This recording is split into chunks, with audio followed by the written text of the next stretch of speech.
We are back. Yes, we are. Welcome to the Restoration Group podcast, where we are sometimes silly, but we are always serious about investing in Oklahoma City owners and leaders who desire to integrate their Christian faith into their business. I am your host, Clay Steves, and today I'm ready to jump in with our guest today, Lauren Mingee. As I learned to say it right, not going to miss it, right? Like the Mingee, I get it right. Hey, Lauren is a sales and marketing management professional known for her passion for entrepreneurship and supporting women in business. In 2016, she founded Quintessa Marketing, an Oklahoma City-based firm providing lead generation for personal injury lawyers. Lauren believes in lifting others up, empowering them to take advantage of new opportunities, and grow their business skills. She is passionate about giving back to others and attributes much of her success to her relationship with God. She frequently donates her time and resources to charities such as the YouVersion Bible app, which provides free Bibles around the world, and Remerge, a pretrial diversion program for high needs mothers in Oklahoma County. Lauren, I am anticipatory of our time together, and welcome to the show. Thank you so much for having me. You're welcome. You're welcome. We're going to, she and I were working on a deal ahead of time. We're going to trade our background views. She's going to take mine and I'm going to take hers. Oh wait, no, that wasn't a part of the deal. That wasn't it. No, it wasn't. I missed that part. You're like, I must have muted something at that point. Hey, start with this. Tell us about your business, Lauren. Tell us about your business.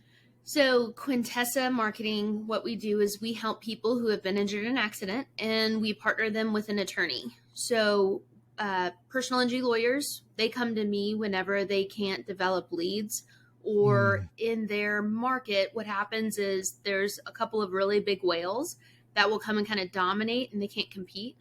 So they come to me and pretty much what I do is I even the playing field. So it's like a David and a Goliath. So we're just, taking care of it one stand at a time. One stand at a time. Okay. So take me back then. Take me back. You founded it in 2016.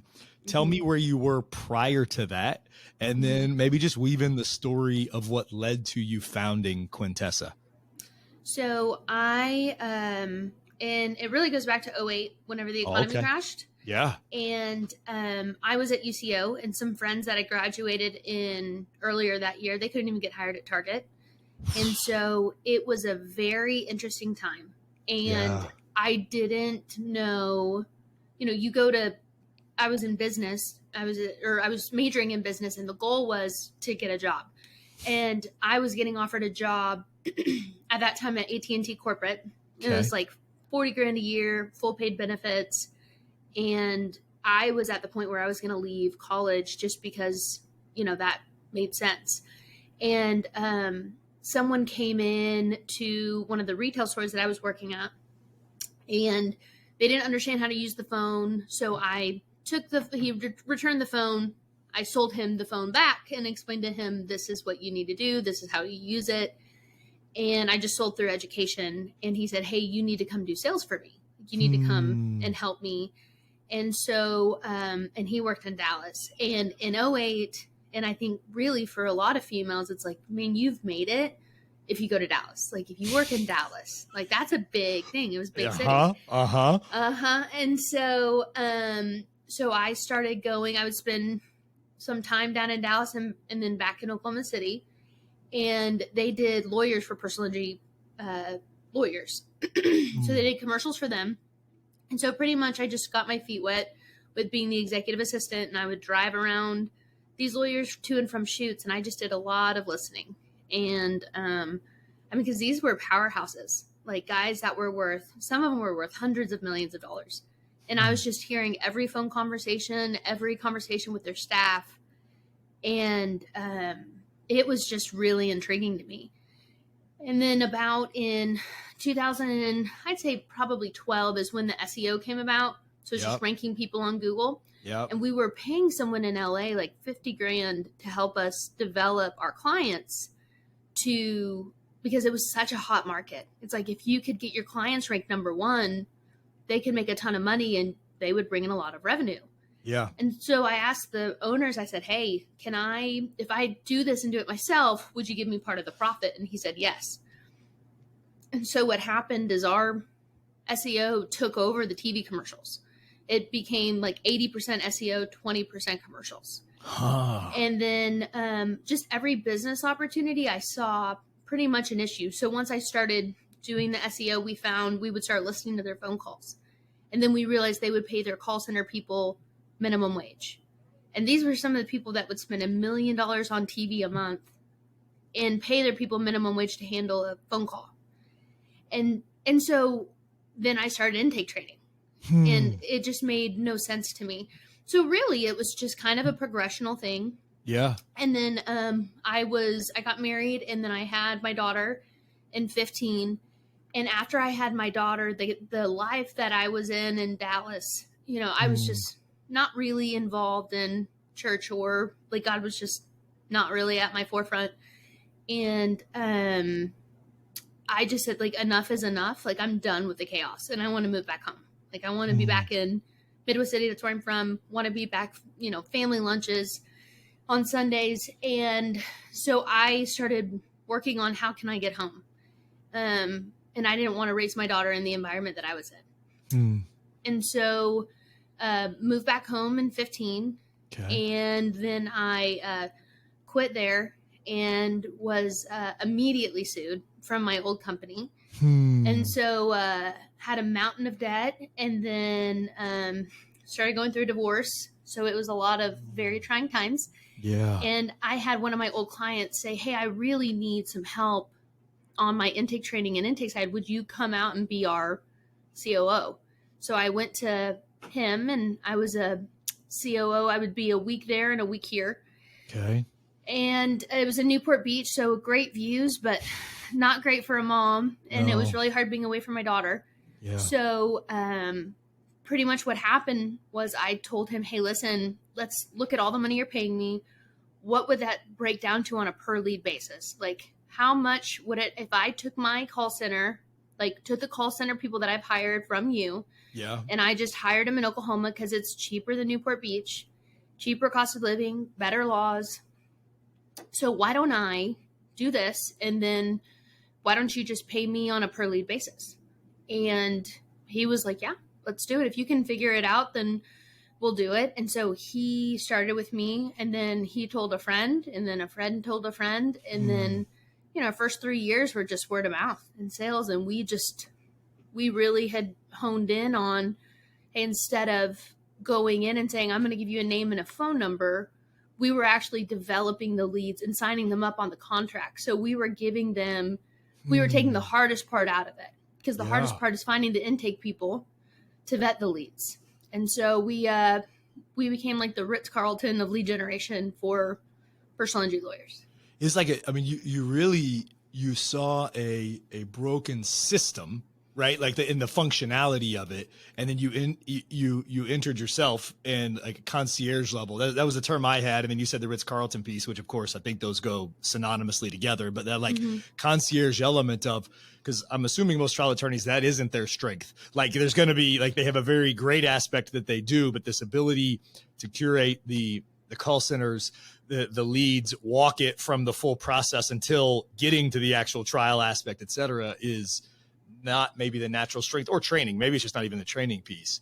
But to develop that concierge from moment till lead delivered was really the problem you saw that you began to curate and solve over time. Am I saying it back right? Yeah, you are. I mean, I think for us attorneys, we tell them, like, listen, you went to law school. Like, you didn't go to business school. Like, you do not learn this side of things, but you're supposed to be a good attorney. You're supposed to fight for the clients. Yeah. And every attorney, though, it seemed like the ego was so big, especially the TV guys, because they're all over. I mean, they're celebrities. And it was like, no, let's play back phone calls. Like, look at this fantastic case that you lost because your lady said she needed to go on lunch. Like, that's not buy-in. So we really came in and disrupted the market for a lot of attorneys, because what we decided was, when I was doing the SEO for really big attorneys, they were paying us a lot of money per month. But when you get them ranked number one, you have nowhere else to go. So Yeah. pretty much like we put ourselves out of a job. And so with this, it's plug and play. It's our own brand. So if we develop leads for someone and if we don't like that attorney, or if we would rather grow with someone else, then we don't lose market share. It's our own brand. Where did the name Quintessa come from? So I was actually 30th birthday. So I was at the Quintessa Winery in Napa, and I was with my best friend, and wine tasting at 10 a.m. It sounded like a great idea to start my own company. There it is. And that's often where they come from. That's often 100%. Where they come from. Let's not lie about it. Yeah. No, it's clarity, right? And so I was on top of, in Quintessa, it's on top of this hill, and it's the only winery whose 99% of their wine is red. So he was so invested in just red, which most wineries have a blend of red and white. Like they want to be able to do it. And so we were hearing about their processes and how he threw out like the first 6 batches, and he went 6 years without revenue, and he wanted to refine the process, and he didn't like the machines that were used. So he created his own, and he didn't like the winemaker. So he brought in his own and taught them himself. And it was a lot of the same things that I was seeing in personal injury. And so at that moment I was like, hey, Jen, I'm going to do this. Like, I'm going to start my own company. And she's like, okay, it's 10 a.m. Let's go eat. Like, let's go eat. And so we went to In-N-Out, and then I wrote it all down on, and then we got it all figured out. And then I came back and started putting everything in motion. Good. Great Genesis story. And I mean, clearly you're a gifted communicator, and I just, thank you for sharing it. Thanks for sharing it. Okay. So I'm going to transition, but I want to go back to one thing you said, because you talked about, you were at school and you talked about you left for at the time, the quote unquote dream job, right? Getting to go to Dallas, the 40,000 benefits, whatever it is. Had you finished school at that point? No. So I don't have a degree. Right. Okay. So then that's my tether to segue through. Right. And there's actually a quote from your website that I want to read, and then I'll let it move to the next question. But on your site, it says, after building a multi-million-dollar business, despite not having a college degree, Lauren pursues an equal opportunity hiring practice, acknowledging each person's individual potential and skills and not simply looking at their credentials. And just so you know, Lauren, I actually failed out of Baylor myself before founding my first company and starting on my entrepreneurial journey. I had failed out of college personally from Baylor University. How do you see that posture to where you're not looking at the formal credentials, you're not looking at somebody's degree, actually as an integration of your faith into the business? How do you connect those two things together? What was really interesting is when I came back from Dallas and I was trying to decide what I wanted to do, I had run, I think we were doing like 10, 15 million a year in revenue, and I was running the entire company, and I could not pass the screening process of Paycom. And it was the most insane thing to me that I had more experience than most of their executives, and I couldn't even come at an entry level. Yeah. And I'm like, this is wrong. Like, you want to know why people don't stay in Oklahoma? Well, we're not innovative. We don't have, it was very frustrating. And to me, to be able to have change, you have to be the change. So pretty much it was, okay, listen, if you won't hire me, fine. Like, I'll start my own. And then I'm going to start hiring people, and I'll just become a really large employer. And that's just what we're going to do. Everyone says I'm a problem solver. I just didn't understand all the problems I would end up solving, right? But in this, it was really cool because we hire people that have been given second chances, whether there's a background or whether you can tell they come from a rough past or whatever may have you. But to me, the past doesn't define who you are. Like, all you need is an opportunity. And to me, if I wouldn't have been given an opportunity, I wouldn't be where I'm at. And there's a lot of grace. Yeah. And so for us, when we hire people, we're very clear of like, listen, we're giving you, because we pay our people I'd say 90% of our people on our intake floor they don't have a degree, but they start 18 to 22 an hour, and then they can make an extra $2,000 to $6,000 a month in bonuses. And it's life-changing money for them, especially in Oklahoma. Like, you can have a great, great, great life. But what we tell people is like, we hold you accountable. And so we work with Remerge, so that's great. Yep. And a lot of their women have come over and they work with us, but we're very clear of like, this is a hard job, but it can change your life, and it can give you opportunities if you seize them. But we're just giving you an opportunity. You have to actually work for it. You have to seize it, and then you have to move forward. So our hiring is very different, I'd say, than a lot of people. And that's that's where we've made our stance. Yeah. Yeah. I love the posture and the intentionality you've taken with it, and how you're externally sharing that, which then invites people to come take opportunities, right? It invites people to know that there are opportunities, even if maybe they haven't finished school or don't check certain formal boxes that society has created or we have created that are there.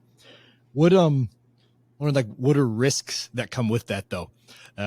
What are risks that come with that approach as you have, tried to open it more? What comes with that?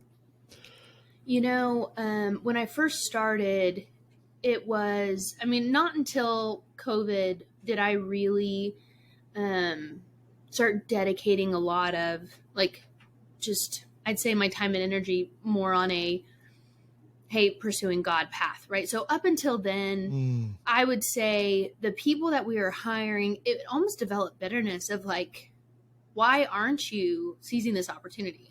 And maybe it's me as a failure, or, maybe I'm hiring wrong, or maybe this business isn't right. And it was almost a daily anxiety attack of, I would have money stolen out of my purse, or my car would get broken into, and I knew it was people from there. So it was almost, there was a point too. And I was going through divorce, and I'm like, am I even safe? Like, do I need to hire someone because if someone's seeing you in a nice car or with a nice jewelry or whatever, and you have someone who has bitterness in their heart, and if they have the bad mentality of like, I'm doing all this so she can make money, then you just get yourself. And so I can tell you a million different ways not to run this company. But now I am of the viewpoint of, hey, listen, I'm going to give someone an opportunity, and whatever they choose to do with it, it's not going to affect how I bleed. Like, this is, I feel led to do this. And what they choose to do with that is their decision. And I pray that they make the right one, but they're going to look back and say, man, that person made a difference because they gave me an opportunity when I probably shouldn't have. Yeah. And some people might not. They may not look back and have that perspective. Right. But what I hear you articulating is maybe even like your, if you'd let me use the word, like your maturation of like where your boundary should be, and be like, I'm going to own my side of it, and I'm going to be healthy and try to thrive and know what's mine to share, or opportunities to create, and then I'm not going to own the results. And we even talked a little bit about that ahead of time, right? Like facilitate the opportunity, facilitate those job placements, but then at the same time not own whether someone truly steps into it. Right. Yeah. Take me to that transition point for you, because we kind of just talked about like a before and an after. You talked about God even working on you in that season. So maybe talk to somebody who's listening, and maybe they're trying to, because I think taking a risk on people that's what Jesus did for me, right? That's what he did for any of us. God has taken a risk on us, taken us when we were at our worst, while we were still sinners, and chose us. They're trying as an entrepreneur to open themselves up. They're trying to maybe take a risk and be like, I'm going to think outside the box about how my hiring practices are at my business. But I'm concerned for whether my safety or the business performance. Maybe speak to them about give them one piece of encouragement about that evolution from where it was before to where it is now, to help them maybe make that move. I would tell you and I think it's different for females versus males. Okay, come on. And so I would just say, as a female, advice I would give is, hey, listen, you need a number two, and you need someone to partner with, not even if it's just not equity wise or nothing like that, but just you need your number two person to start with, to not bear all the weight alone. I would say that was my biggest issue, was not finding the right person. because you're not a sounding board. You don't have a sounding board, and then you become your worst one. That's good, Lauren. So I would say that would be, as a female, you have to, I think that's a big part. It's the best investment if you find the right person. Okay. And two, for me, the transition was, I had gone through a divorce, and then personal injury is a very sleazy industry. And so I was going through a divorce, and then I had lawyers that were, hey, well, why don't you fly out here and then let's talk about leads? And then it wasn't about leads. And it was like, okay, God, I know that I'm supposed to be doing this, but like, this is very frustrating. And it wasn't really until, I'd say COVID, I was listening to something at Life Church, and someone had come in and they were talking about how he gave away just millions of dollars worth. And what was funny is how much God ended up impacting him and giving money back to him, or giving him different things. Like, he was given a house one time, he was given a plane one time. I mean, just crazy things. And I had started dating my now husband, and I looked at him and I said, hey, I want to give away half our revenue. And he was like, you don't make 50% margins. Like, you cannot. He's like, that math doesn't work. Yeah. He was like, babe, I love you, but no. Like, and I said, well, what can we do? And he was like, well, you could give away half your profit. And so Leo came in he worked at Integris. He worked at a large, hospital, and he did the HR. So I was his HR nightmare. He walked in and was like, no, you can't do this. No. Like, I think he probably had hives daily walking in. And so it was so great. So that conversation was right before COVID hits. We lose clients, especially in California, because they shut down everything. And I'm supposed to make my first check. Okay. So it's like a $10,000 check. And I was like, Leo, I don't know if we should do it. And I'm really questioning it. Write the check. 3 hours later, get the largest client that I ever had up until that point. Someone calls me from LA and says, hey, listen, I've heard you're one of the only ones still open and that you can produce, and I need leads like today. Like, send me the contract, I'll send it, and I'll send you $300,000, but I need leads today. And I was just, and I mean, I'll never forget calling Leo, and he's like, see, like, God's faithful. Like, just wait and see. Like, God is good. And it was when I really started saying, okay, it's okay to test. Like, it's okay to push. It's okay to ask questions. And so when I kind of changed my perception of what my relationship with God was and what it's okay to do and not do, and conversations to have and not have, it really then pushed me as a business owner and as a leader to say, okay, like, this is okay to ask a question.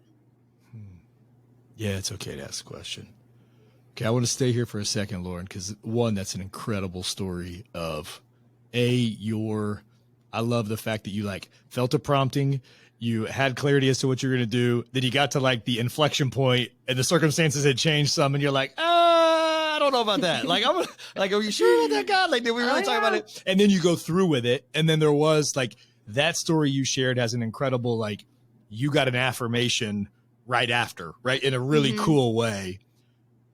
But I will say that isn't always it, right? And this is there's obedience. And so maybe do you have another story, or can you even speak on the where you have been, where you were obedient? Because I just don't want somebody to hear that and be like, all right, darn, I'm going to go take my step, and that guarantees 3 times the business or whatever it is. Okay. So talk to me about faithfulness, where maybe you didn't get the return. Maybe that client from California that wanted to sign the contract wasn't there immediately.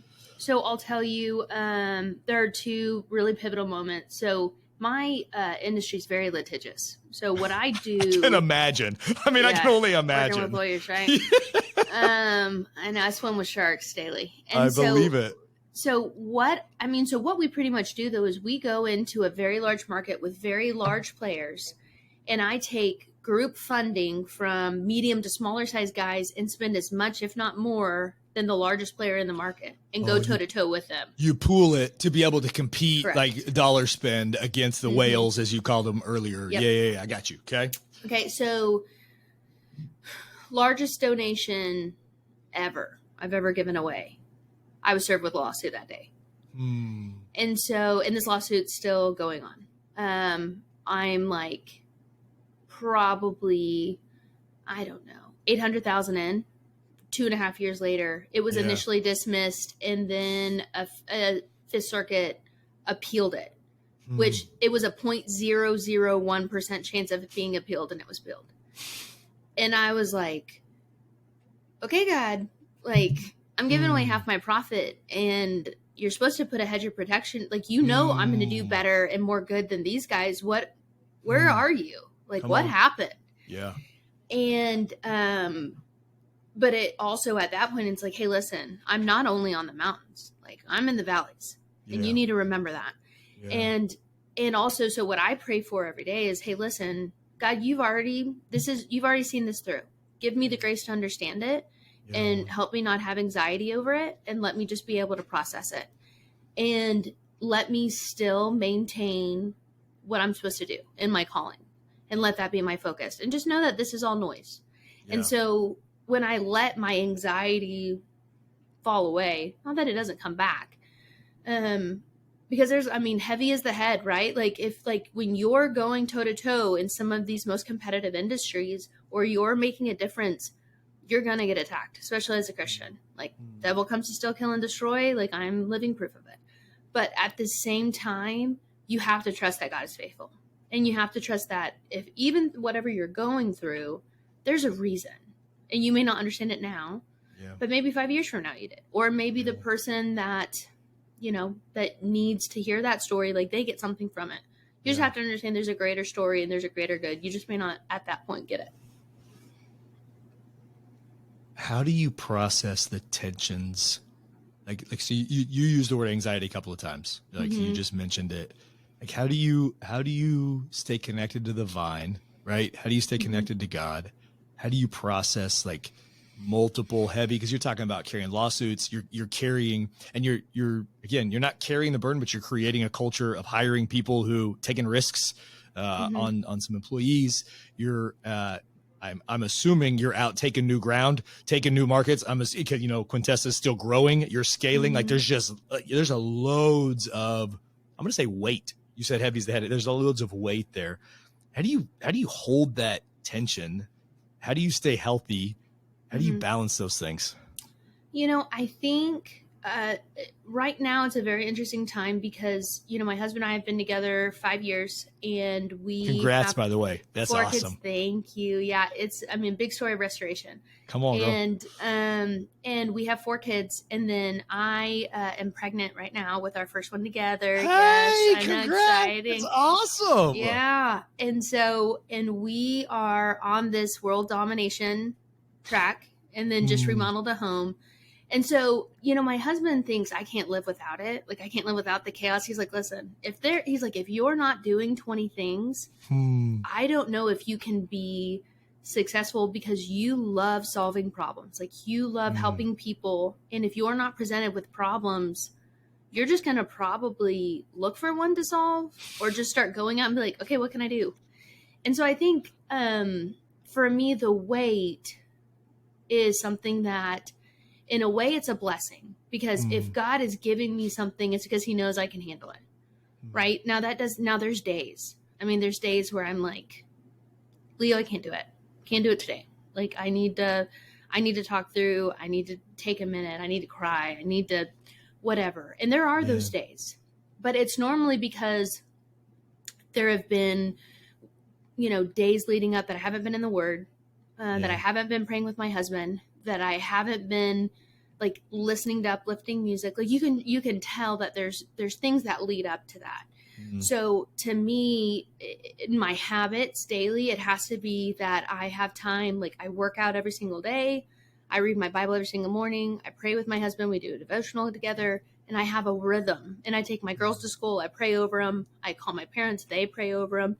But if I am not staying in those, I just say like just really a hedge of protection. I feel like you open yourself up. And if you have your posture for the day of, okay, God, listen, you're going to give me things and I'm going to get through them, and this is just the attitude I'm going to take, then it makes life a lot easier, as opposed to saying, why me?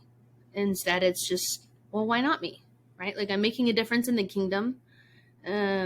We have a kingdom mindset, and we're not of this world, so we're gonna be fought. Like, it's just part of the game. It's just what happens. I feel like. The word quality is all over your branding, your messaging, your website, the dialogue, even as you talked earlier about the type of attorneys that you want to work with. Like, it's all over. I'm going to say it's probably in your DNA. It's in the DNA of you and in Quintessa. Like, define quality and what that word means to you. To me, quality, when I looked at the landscape of personal injury, I wanted to bring light and darkness. Like, that to me was the big thing. I wanted to light up that industry.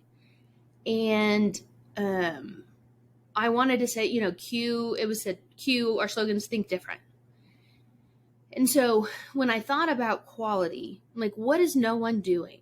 And what is the craziest thing that anyone could do and guarantee that no one's accomplished?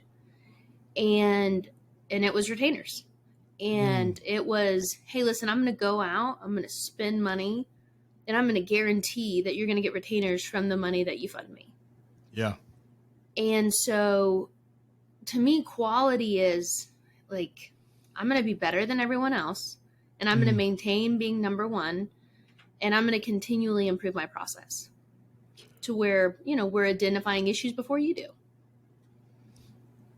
Okay. So keep that and balance it with me about, like, it not becoming prideful. Cause I'll be straight up. Like, when I am if I think my business is the best at something, and excellence is ours. So I'm going to make excellence and quality synonymous here. Cause, like, we deliver exceptional product and performance. It's like what we demand of ourselves. How do you not tip into the pride place where it's like, I'm holding this bar? Because that's always a hard tension for me. How do I not fall into that when it's like this high level of performance, this high level of standard, this optimization, I'm going to beat the competition. How does it not become that? And how does it stay in submission to excellence being a glorification to God, of him in your life and him over the business? So I would say I came up with an idea. Okay. Like, that's it. Like, I had an idea. Everything else, again, like, when my husband met me, I was running all the 8 divisions, and I was sleeping like 3 hours a night. I mean, it was bad. So no bueno. No bueno. So the company did not scale until processes, procedures, and people were put in place. And so, in a very realistic, just humbling way, I think, and then giving away half our profit, I don't think we'd be as successful if we didn't do that. So to me, there's a lot of things that when you put God first, I think, not that you'd say it's lucky, right? But I feel like God really does have protection over you, because he knows that you're for the good of him, right? And you're trying to do what's good for him. And so, and I have 64 other people who I would tell you, they protect me daily, because we tell them, hey, listen, you're here for 3 things. You're here to protect me and my family. You're here to protect the company, and you're here to protect the culture. And so if you keep those 3 things, right, then you understand our values, that we give away half our profit, the people we're invested into, and that we're doing greater good. So it becomes more about the mission than about, hey, I'm the best, because I couldn't do this alone. Yeah. I mean, maybe for a sprint, right? Could I do this? But not on a marathon, and we're running a marathon. Yes, so life. I think the people have done it. The process, the triple P, different triple P, but the 100%. right, the processes. You said processes, procedures, and people, and that was like an unlocking, scaling moment to where, like, when you were carrying the full load, which could fall into the trap of it being all me, was really when it began to, I'm going to say, like, flourish or even scale to another level. Is that a accurate recall of what you just said? It there? is. Yeah. How do you?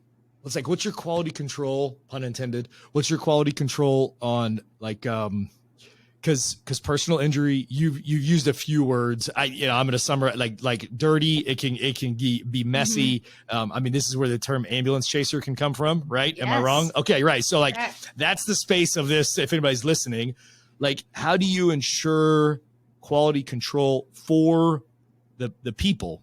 Right? Like me, I get hurt. That's who, because I become a lead for you and you are passing me to someone. How do you ensure the people you're passing me to are, and again, they don't work for you, but they're clients of yours. How do you ensure that they meet your quality standards? So when I first started the company, we used to just produce retainers and sell the lead over. Yeah. No follow-up, no touches after, just one and done. Okay. And then we noticed retention was lower than what we thought. And the cost per acquisition on their end, like cost per conversion, was really high. And we saw that they weren't communicating with people like we would. Like I thought someone would.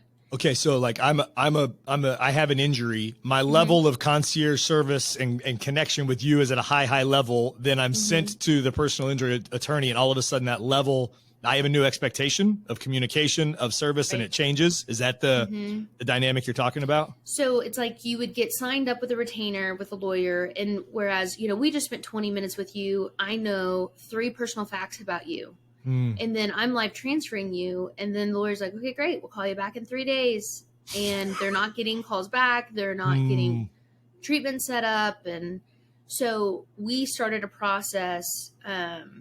We follow up for 7 days with a client. So we ensure that they're having communication and making sure that there's a quality control there. And then we also audit phone calls. I mean, we listen to phone calls. We see what's going on. We're giving feedback to our attorneys, because you're taking someone at the worst part of their life. And a lot of the people that are calling have been, so they may have one car, or they may use their car for Uber or for DoorDash or whatever it is, and they've just had their life turned upside down.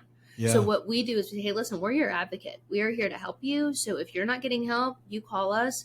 And we have a retention team who will be in touch with the attorneys. So if they're saying, hey, listen, this attorney is not doing what they're supposed to be doing, we fire them. We don't play. We're like, listen, if you will not take care of these clients, I don't care what your conversion rate is. We're not going to give you this opportunity because they're not being helped, and they're going to somebody else. And they're like, well, it's just some kinks. I'm like, figure it out. Figure out your kinks, because that's not what we're here for. Yeah.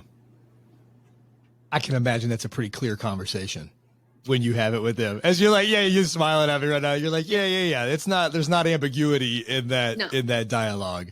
Very, very direct conversations. Once it gets to me, they understand though. Like, I don't get involved really anymore. Sure. So if I'm getting involved, it's like, hey, listen, this is a huge issue, and it's like, it's either resolve it or like we need to move forward.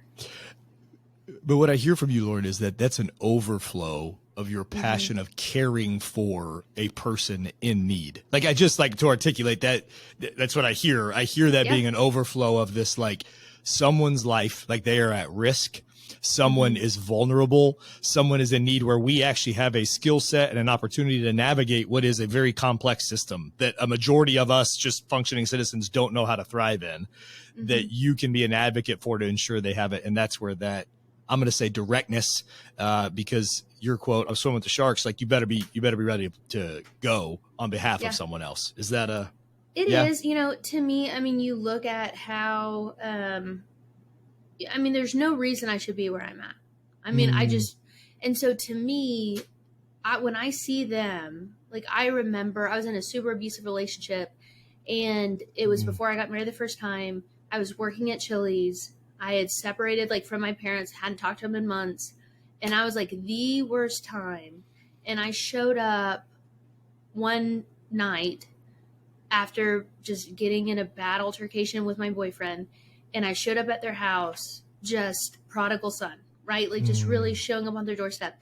But when I look at these people remerge, like these women, that would have been me. If I didn't have my parents to go to, and my pride wouldn't have been put aside. So when I hear these stories, it is like, hey, this is 22-year-old me. This is 21-year-old me. Yeah. And so everyone has and needs to be given an opportunity, and they deserve that. And so for me, it's like, whether it be justice or whatever you want to say, everyone deserves a chance. And the lawyers we partner them with, we have expectations, and we tell them, like, listen, what's your process? How much, what's your compensation do you normally get? How often do you file these cases? Because we want to make sure they're fighting for the actual customers, and they're just not a mill just trying to settle cases. So we really are trying to bring light to a very dark place. Yeah, you're being an advocate, bringing light into that space. Lauren, I have enjoyed learning from you today, hearing your journey and story. Do you have any final thoughts that you would want to share with our listeners or viewers here as we come bring this plane to the ground?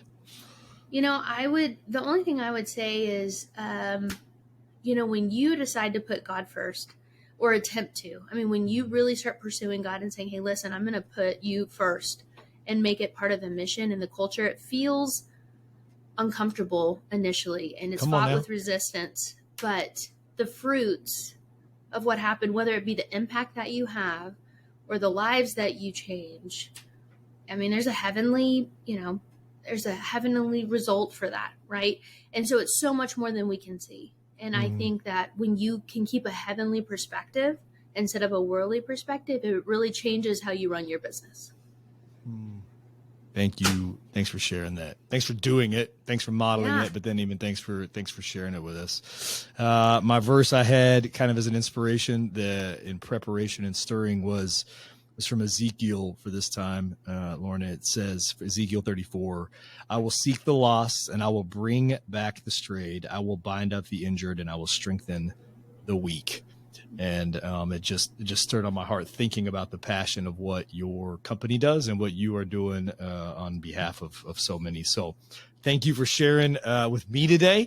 Thank you for sharing with all of our listeners. And until we're all again together next week, choose life.